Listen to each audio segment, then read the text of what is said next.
To begin with, in the search bar must be written the word XAMPP 64 bits.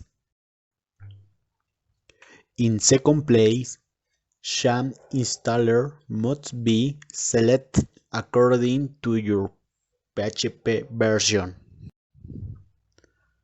Third, XAMPP installer needs to be executed in your PC. Next, the installation wizard needs to be confirmed with an OK. Next, the programs must be selected to be downloaded.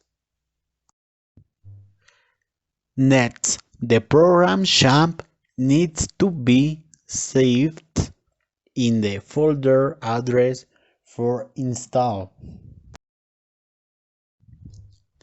Next, the program XAMPP needs to be installed in your PC.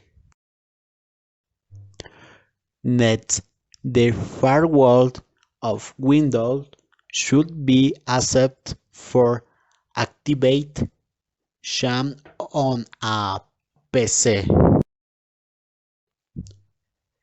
Next, the program XAMPP needs to be configured with your language. Next, the program must be activated for use. Finally, in the search bar must be written the address of Program Xampp.